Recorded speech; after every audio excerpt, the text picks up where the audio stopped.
mempermurah kendaraan pribadi sih, karena saya rumah dengan kantornya cuma deket. Transjakarta saya nggak maunya itu, karena setiap saya mau kemana aja itu selalu 3 kali transit. Perpindahan dari transportasi pribadi ke transportasi publik, ke transportasi massal.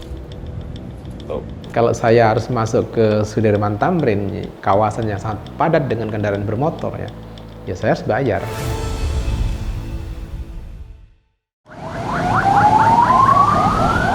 Pemberitahuan. Untuk warga DKI Jakarta, kita tidak lagi hirup udara bersih. Yang kita hirup sekarang adalah racun. Pemerintah kita ngapain aja sih selama ini? WFH lah, hujan buatan lah, siram air dari gedung tinggi lah, apalagi yang lain. Emangnya efektif? Jangan sampai mereka kayak gitu biar kelihatan kerja aja. Emang apa sih yang menyebabkan polusi udara? Sebenarnya ada banyak faktor, antara lain batu bara, pembakaran sampah, industri, dan yang paling serem itu emisi kendaraan bermotor. Dari tahun ke tahun, jumlah mobil dan motor di Jakarta nambah terus nih. Dalam 5 tahun terakhir aja udah nambah sekitar 3,9 juta unit kendaraan.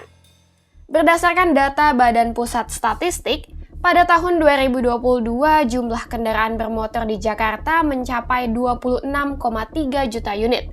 Dengan perincian 17,3 juta unit sepeda motor dan 4,5 juta unit mobil. Banyak banget kan?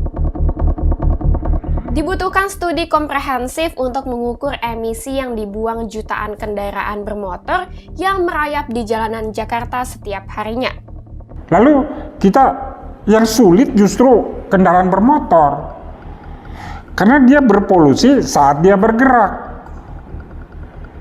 Nah kita nggak bisa ada sekian juta kendaraan bermotor, kita asumsikan semua bergerak, kan nggak juga.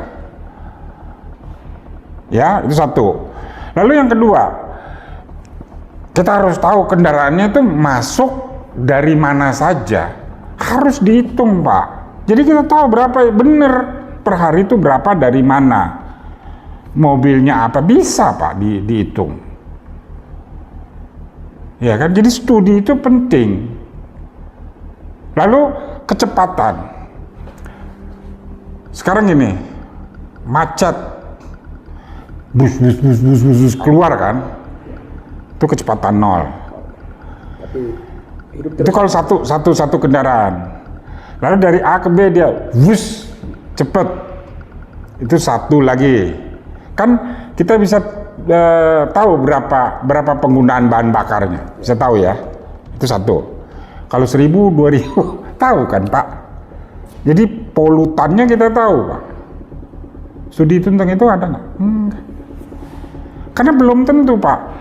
Mungkin lebih menguntungkan kalau dia tidak ada distorsi yang saya sebut tadi, dia langsung. Jadi penyebabnya itu semua terkait satu sama lain. Menurut Brad Easy Jakarta nih, sampai tahun 2030 transportasi masih akan menjadi sumber utama emisi di Jakarta.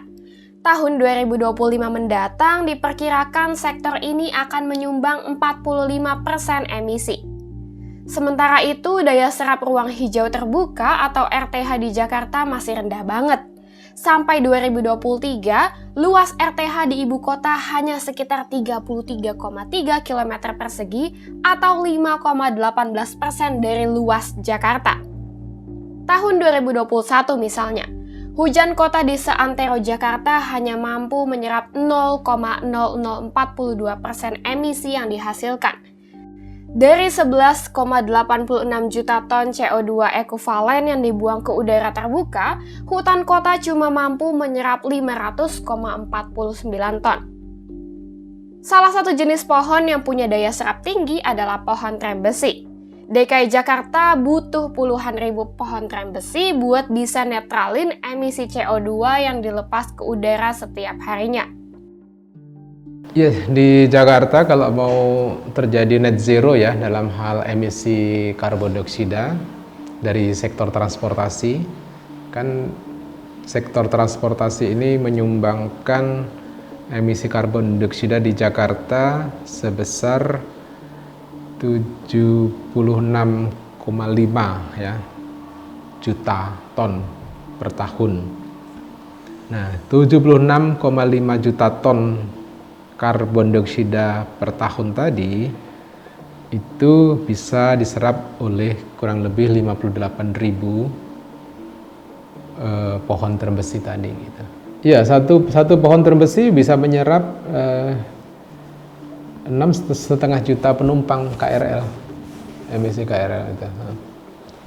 Atau kalau ya orangnya masih ngotot pakai sepeda motor, nah kalau sepeda motor ya bisa menyerap 338.000 penumpang sepeda motor.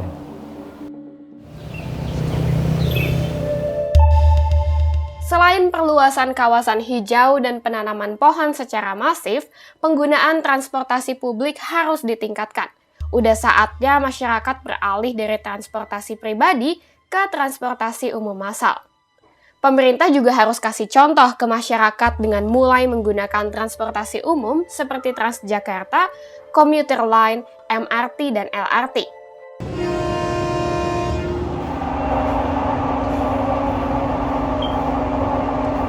Emisi yang dihasilkan kendaraan umum massal terbukti sangat rendah kalau dibandingin sama emisi kendaraan pribadi kayak mobil penumpang dan sepeda motor.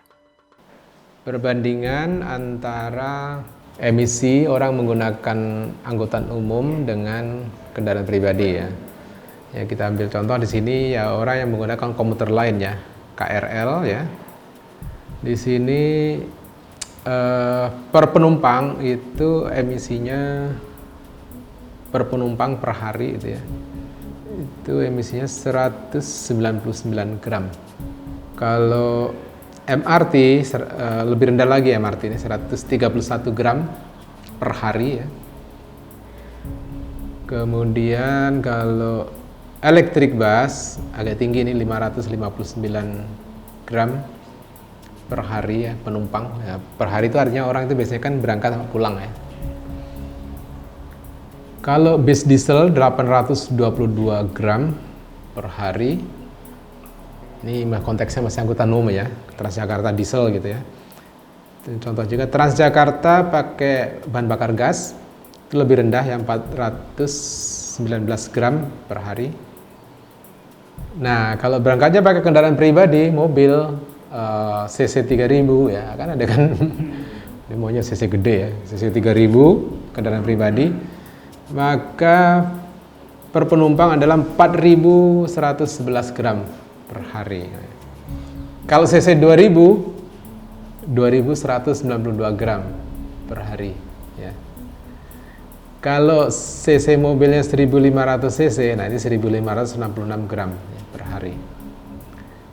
Kalau CC 1000, LCGC ini ya ceritanya, 1.218 gram per hari. Nah, kalau pakai sepeda motor berapa?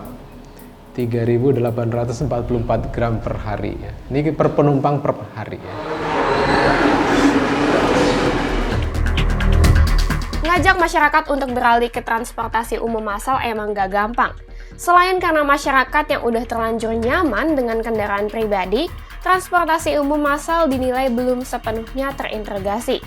Isu-isu seputar keamanan dan kenyamanan dalam kendaraan umum massal juga belum sepenuhnya diselesaikan.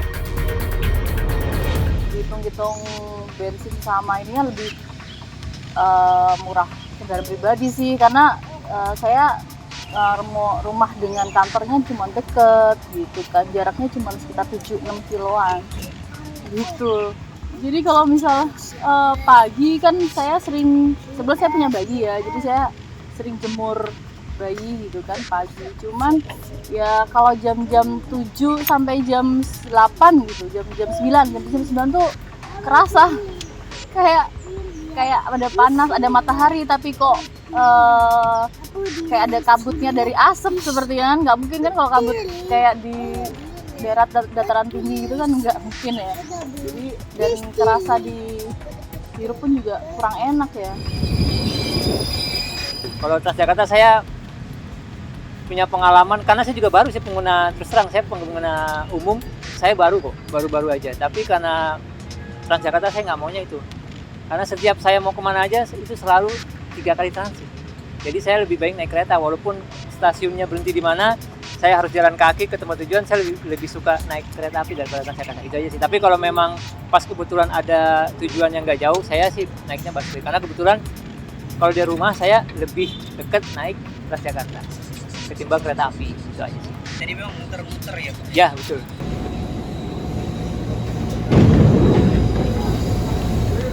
Dalam pemberitaan Kompas pada Februari 2022, sebanyak 8,8 juta warga Jabodetabek kesulitan mengakses angkutan umum massal. Hanya 26,2% warga Bodetabek yang terjangkau. Di Jakarta, persentase keterjangkauan ini cukup baik, yakni 96,1% penduduk Jakarta terjangkau oleh angkutan umum. Sebenarnya, mayoritas masyarakat Jakarta bisa banget kok mengakses layanan transportasi publik. Tapi emang perlu dibangun kesadaran bersama agar fasilitas publik ini dimanfaatkan oleh semua golongan demi menjaga kebersihan udara di langit ibu kota. Dibutuhkan usaha bersama-sama. Semuanya. Dan yang dilakukan juga semuanya harus melakukan. Perpindahan dari transportasi pribadi ke transportasi publik, ke transportasi massal, penanaman pohon yang sebanyak-banyaknya di kantor-kantor, di halaman kantor-kantor yang memang belum ada pohonnya, diwajibkan dan diharuskan. Kesadaran masyarakat nggak akan terbangun kalau cuma diajak, sekalipun ajakan itu keluar dari mulut presiden sendiri. Dibutuhkan kebijakan lain yang sifatnya memaksa masyarakat agar mau beralih dari kendaraan pribadi. Tapi memang ada satu hal yang belum dilakukan ya push tadi ya, ngedorong tadi. Biar mendorong ya harus dilakukan bagaimana kita bisa mempersulit penggunaan kendaraan pribadi, mobil maupun sepeda motor ya. Jadi persulit lah biar ngapain pakai kendaraan pribadi, mending naik bis aja deh, mending naik komuter lain, mending naik MRT misalnya seperti itu. Caranya gimana? Ya kalau sekarang ada GAG ya, ganjil genap. Tapi sayangnya ganjil genap itu banyak diakalin. Jadi orang berkecenderungan satu mobil kan, dia kredit lagi mobil yang lain gitu. Sehingga mobil itu bisa digunakan kapan saja gitu. Artinya kalau tanggal ganjil ya dia pakai mobil yang tanggal ganjil. Jadi tanggal genap dia pakai mobil yang genap. Karena memungkinkan mengambil kredit dengan harga yang relatif rendah ya, sehingga ya kemudahan memperoleh atau mengakuisisi atau membeli mobil itu juga menyebabkan orang berkecenderungan punya mobil lebih dari satu, yang ujung-ujungnya itu akan menggagalkan ganjil genap tadi. Nah sebenarnya ada cara lain untuk pembatasan penggunaan kendaraan pribadi ya, yaitu dengan jalan berbayar ya. Jadi jalan-jalan yang padat lalu lintas dikenakan tarif gitu. Tapi bukan jalan tol, tapi karena tujuannya beda ya. Kalau jalan tol, bagaimana kita bisa memperoleh jalan yang bebas hambatan gitu. Kalau di konteks ini, ya kita mengenakan retribusi bagi mereka yang mau masuk ke kawasan terlalu padat gitu. Tujuannya adalah untuk mengendalikan kemacetan ya. Jadi ada congestion fee seperti itu. Jadi harus membayar kemacetan gitu. Kalau saya harus masuk ke Sudirman Tamrin, kawasan yang sangat padat dengan kendaraan bermotor ya saya harus bayar. Kenapa harus bayar? Iya, kalian akan menyebabkan kemacetan di Sudirman Tamrin misalnya, atau menyebabkan kemacetan di MT Haryono gitu. Masuk MT Haryono kenakan charge. Itu bukan dalam rangka memperoleh fasilitas jalan bebas hambatan, bukan. Tapi karena kita berpotensi menyebabkan kemacetan, charge bayar di situ.